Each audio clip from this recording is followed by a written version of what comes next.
Hey guys, this is Dr. Sangeeta and welcome back to another lecture of Dental Pathshala where we help you understand and learn dentistry better and easy way. And today's topic is the public health topic in which we are going to cover the statistics. So today's topic is the biostatistics. So without further ado, let's get started.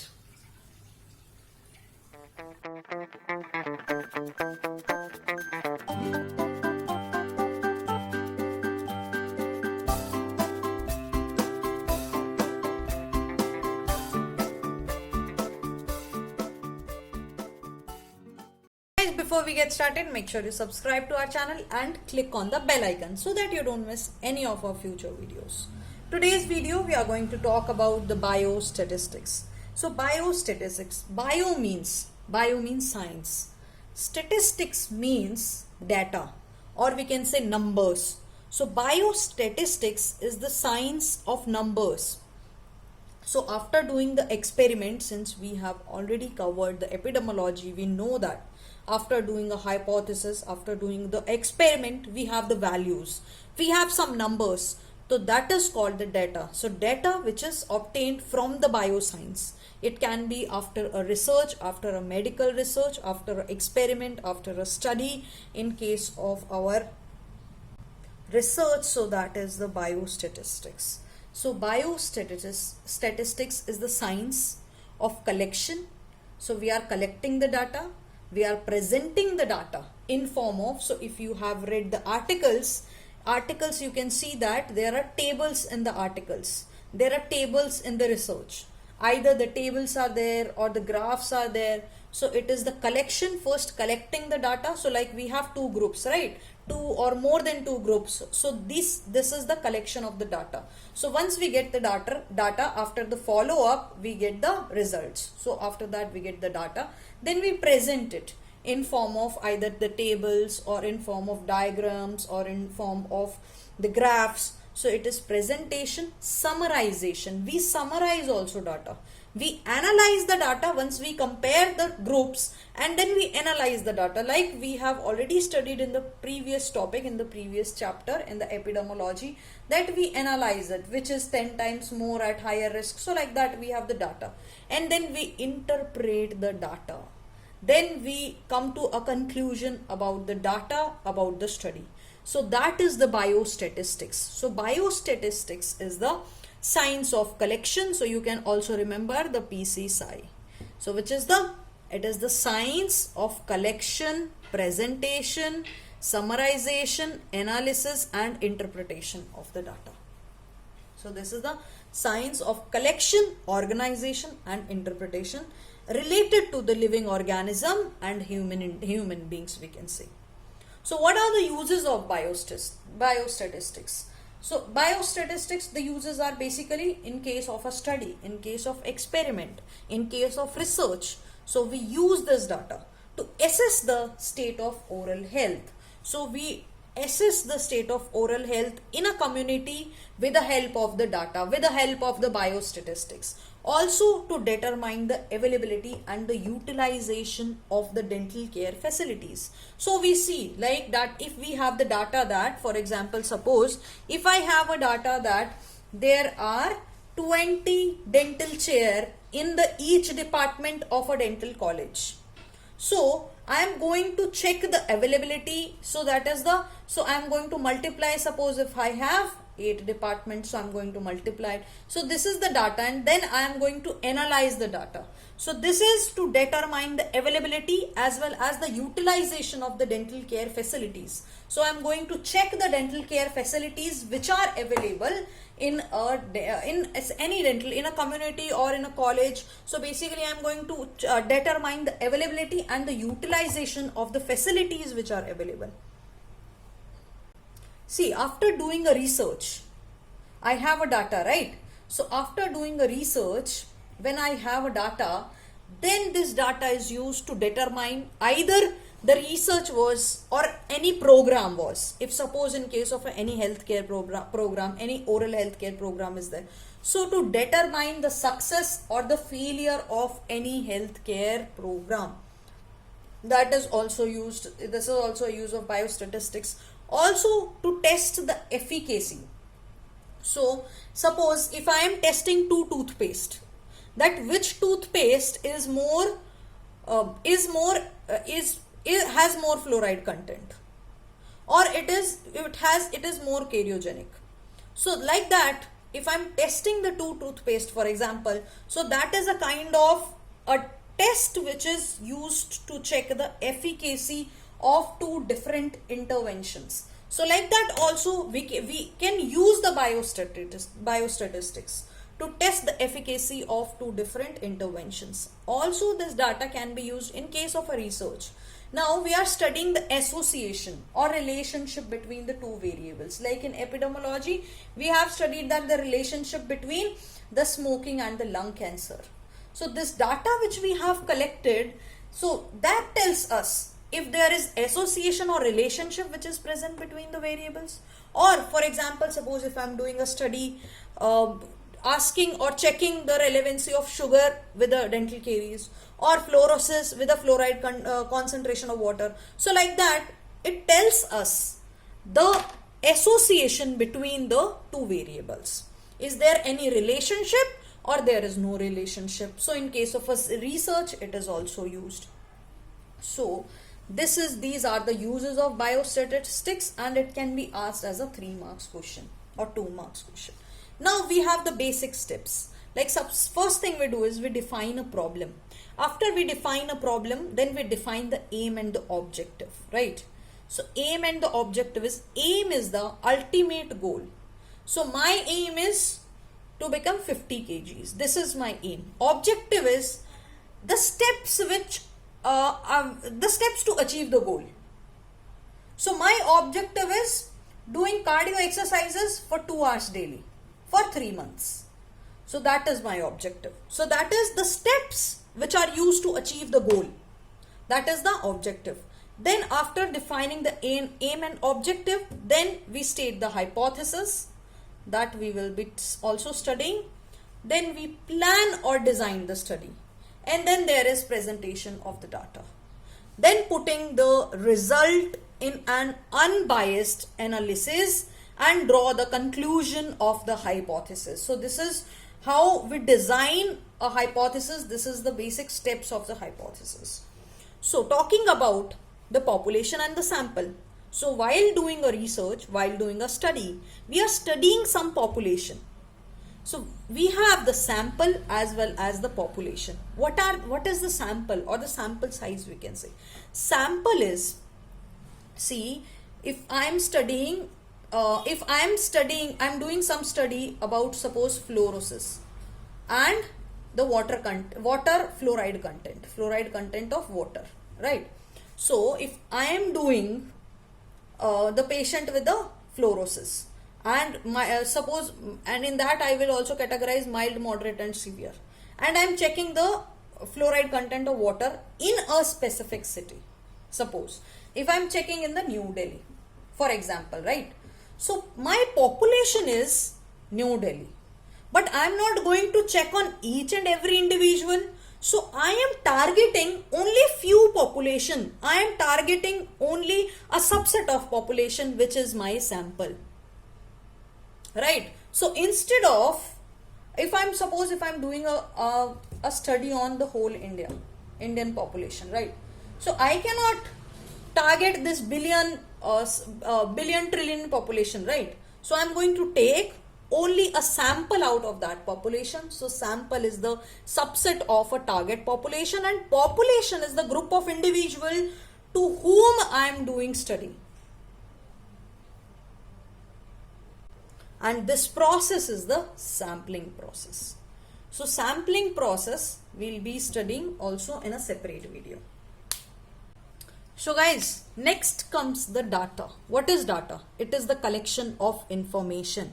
So it is basically the numbers. Now it cannot always be the numbers. Data is just the information which we have. So it is the collective recording of the observation. It can either be numerical or it can be otherwise. So that we will be talking about. So let's coming to the types of data. So we have the primary data or we have the secondary data. What do we mean by primary and the secondary data? So primary data means the data which is directly collected from the individual. Suppose if I'm doing a study on the TB and anti-tuberculosis drug, like that. So if I'm doing a study on TB patients, so I am collecting data directly from the TB patients. Now either it can be the interview, I am interviewing face to face the TB patients, or it can be a questionnaire, or it can be an exam. So questionnaire like the case history, it can be some questions with a yes or no answers, like that. And it can be also the exam, it can also be some experiments, it can also be any lab investigation. So basically collecting the data directly from the individual, which is our primary data. Now this data is more precise because I am directly collecting from the individual. Then we have the secondary data. What do you mean by secondary? Secondary means from the other source. So I am collecting data from outside source. Suppose I am visiting a TB hospital, right? In the TB hospital, I am collecting the data from the record book. So it can also be, there can also be some error in the record book. That is the secondary data. So primary data is of course always more precise as we compare with the secondary data. Next we have the qualitative and the quantitative data. Now everything is there in the name itself. Quality and quantity. So what do you mean by quantity? Now I have just put it wrong.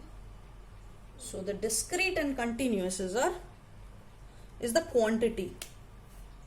So this is a quantity, quantitative, and this is the qualitative. So we have the quantitative data and the qualitative data. What do you mean by quantity? Quantity means if I'm measuring anything, then suppose if I'm weighing anything, then how much it weighs is the quantity. So quantitative data, we can count it in numbers. That is why it is known as quantitative data. Like quantity, it can be counted. It is usually the numericals. So it can be hemoglobin level, it can be blood glucose level. So we have discrete and continuous. In the quantity, we have again two more types, the discrete and the continuous data. Now, this discrete data is when the data is present in the discrete form. That means when the data is present in the whole number. That means this data is not going to have any units. So there is no units to data. Suppose for example, if I say that the number of patients in the TB ward, so that is going to be 20, 60. So it has no units, right? So for example, or I can say the death rate. I can say number of doctors present in the so and so hospital. Suppose the number of doctor present in the AIIMS hospital. So like that, it has no units. When there is no units, then it is the discrete data. We talk about continuous data. Continuous data means the data which has unit. For example, and not only it has the unit, it should have a specified unit. For example, if I'm talking about the height, right? If I'm talking about height, so 150 what? 150 meter, 150 centimeter, 150 inches, what is it? So this kind of data which require the unit to be specified. If it requires a unit to specify the data, then it is a continuous type of data. So it can be the height, it can be weight, it can be blood pressure, like that. So this is the continuous data. Then comes the qualitative data. Quality means the quality of something, the character of something, right? So this is known as categorical data. That means it is classified into the categories. Okay, so that also we are going to study now. Then it can be basically the character, it can be oral hygiene status, it can be color of the eyeballs. So there are of two kinds. One is the nominal, another one is the ordinal data. So what do we mean by nominal? Means it is the name, right? Ordinal means it is some order or sequence, right? So nominal means that the categories are named and there is no order to that category. For example, if is there, so it can be, see, it can be 2 or it can be more than 2. If it is 2, then it is called dichotomous. If it is more than 2, let's see, example we can have gender. Suppose gender is going to have that is gender is kind of a nominal data. Suppose it is either male or female. So both these categories, they play equal role. There is no order to it. So this is the nominal data, right? Or example we can, so it is like a gender state. Now coming to the ordinal data. Ordinal data means there is going to be the order or there is going to be the sequence. Now this order or sequence cannot be changed. We have to use it as it is. For example, the highest is going to be high, then medium, then anything low, like that. We have, sometimes we have class 1, class 2, class 3, like that kind of data is our ordinal data. When the order cannot be changed and the categories are not equal. One is high, one is low. Then we have grouped and ungrouped data. So grouped data is when we are talking about in groups. Suppose if I am taking sample of 10 people and 2 have something common and 3 have something common. So that I am going to put it in groups. For example, if I say young people fall into a group of, so there are, in the young, I have 12 people, 12 men. In the old, I have 4 men. So like that, I have grouped the data. That is the grouped data. Ungrouped data is when all of the data I have is different. Then I cannot put it in the groups. So that is the kind of a non-grouping data. I hope that you guys know the data now. We also have a kind of interval data, in that we have data in the intervals. So suppose it will be either in 70 to 80, then we have in 80 to 90, so like that. It will be a kind of interval. So guys, now that we know data, what are the methods to collect the data? Or now that we know how to categorize the data. Now the method of collecting data can be from observation, it can be from a survey, it can be from experiment or interview with the patient or any census, or if there is any recorded data, so taking from the secondary sources, or it can be from any internet source. So these are the method to collect data. Now that we have the data, we know how to collect it. It is the time, now that we have collected it already, now it is the time to present the data. How do we present the data? We have to classify and we have to tabulate the data in order to reduce the bulk of the data. So in order to write 1, 2, 3rd patient, if I have 100 samples, then like that we cannot write the 100 sample, we cannot write all the reading, and also we cannot compare. So what we need to do is we need to classify, we need to arrange, present, put it in a tabular form. So arranging a data in form of a table, we call it the tabulation of the data. So we are putting this data in a table, in a form of table. So we have a table. First one is the title of the table, right? So the title of the table is the type of information the table consists of. It is very concise, it is brief, and it is to the point. Then we have the parts of the table. Then after the table title, we have the table number. So we are going to give the number to table 1, table 2. Suppose we have multiple tables in our research. So after that we have the rows and columns. So what are rows and columns? So the horizontal are known as the rows. Then the vertical are known as the columns. So the horizontal are called the rows and the vertical are known as the columns. Then we have the caption. So, or we can say the box heading. So this is the heading, box heading. So this is represent that what the subheadings are going to be about, or also we can put subheading also. This is going to represent basically the column, right? Then we have stubs here and we have the stubs heading. So stub is going to design the row. See, the box heading is used to design the column and the stubs are used to design the rows. So whatever the rows will have, we will have to put it in that. Then stub also have the stub head. So the stub head is used to put whatever is the nature of our stub, or whatever is the nature of the row we will put. Then we have the main body of the table. In that we are going to write all of the content, and in the end we have to write the source. or we can say the footer. So source is going to be from where we have collected the data. So this is basically like you always ask me, ma'am, from where did you take it? So this is it represents the authenticity of the information. So the source from where, if you have collected this data, then from where you have collected this data, we have to write the source of the data. So this is how we present. This is the tabulation of the data. It is a representation, or I must say a systemic representation of a statistical data. So whatever I have obtained from the statistics, this is a representation of a statistical data in form of the columns and the rows, with a well decided objective. So my objective is very clear, that this is the title, that this is the objective of my tabulation of the data. So guys, what is the good part about the table? It gives us, it is actually a systematic representation, first of all. Second thing is that it gives the full information at a glance. And we can use more than one item in this, actually multiple item. And it can be also used as a tool for analysis.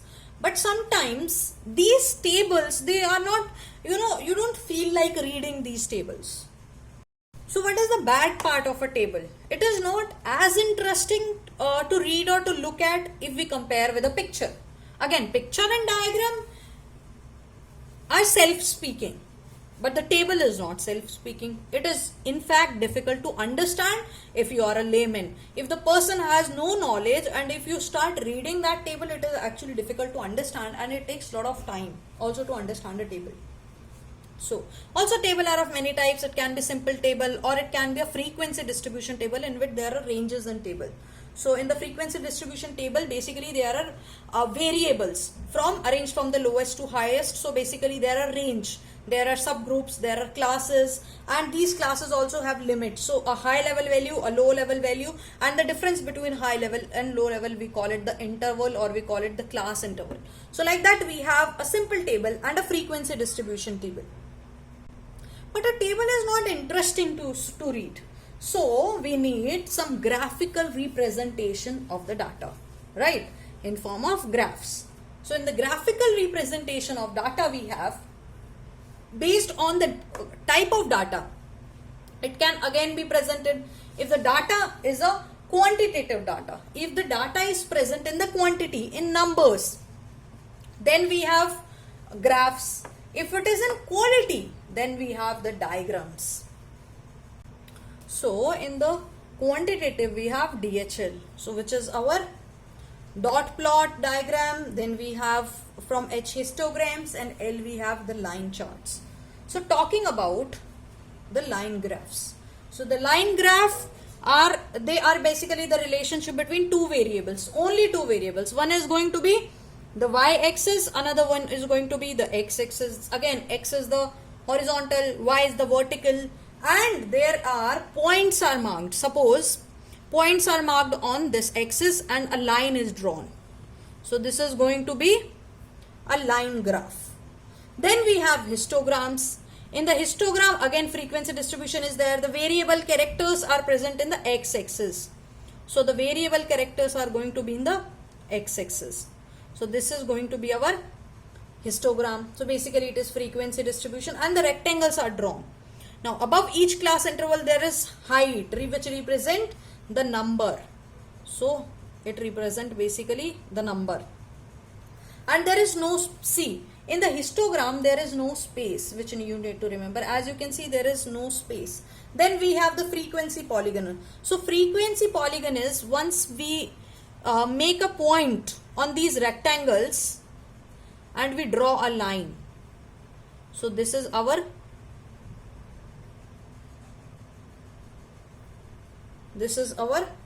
frequency polygon.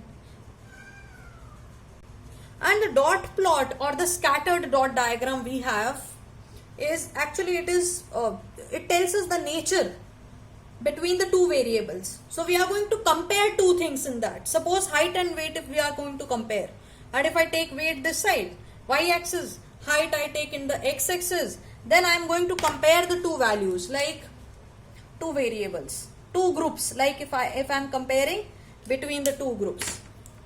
So like that it is. Across a line So which tells us that the comparison between the two variables. Then I have, so also we have a kind of, which is the stem and leaf plots, which is arranged from the lowest to highest, and also box and whisker. You will all find that in the Google. That is not required for you to read. This much is more than enough. So in that you have median, and then you have first quadrant, then this is median, then this is first quadrant, and these are the outliners. So basically there is a, if there is extreme values present, so these are the box and the whisker, box whisker plot. Then coming to, so this much is enough, line diagram, histograms, frequency curve, dot plot, so this much is enough.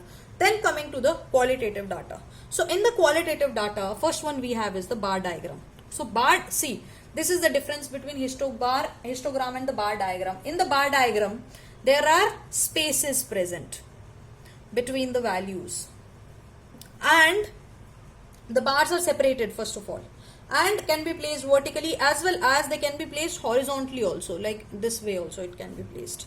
Only one variable is present, which is this much. This variable is not present. So then also we have component of bar diagram. So it can be, if we want to compare many things, so it can be like this. So variable can be like this. So this is our bar diagram. Then guys, we have the pie chart. So in the pie chart, as you guys have seen that it is there in the angles. So the lowest angle is this much, so out of 360 degrees. Then we have like this. So there are angles to the data in the pie chart, or we can say the sector diagram. Then we have the pictograms. So map diagrams are basically spot maps. So suppose map diagrams, you have all studied map diagrams in the social studies. So like that, this is the map diagram. So in case of map diagram, suppose if I want to show the type of crops, so like that I'll be showing the type of crops, then the population density, like that. If I want to show anything, that is the map diagram, showing in the map. Pictograms are showing in a picture.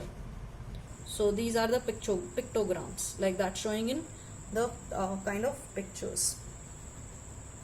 And actually we show the events which are common to man in case of a pictogram. So guys, this is the presentation of the data. Next video we are going to talk about the measures of central tendency and the measure of dispersion or variable. That is a most frequently asked question in biostatistics. So guys, I hope that you have enjoyed the video, and if you enjoy the video, give it a thumbs up. Also you can comment in the comment section below and in the description box below. Now you have a chance to support me on Paytm as well as on PayPal. So to get free videos for you, to make free videos for you, as well as to make free notes for you guys. So guys, take care, keep learning, keep reading, stay safe. I will see you soon.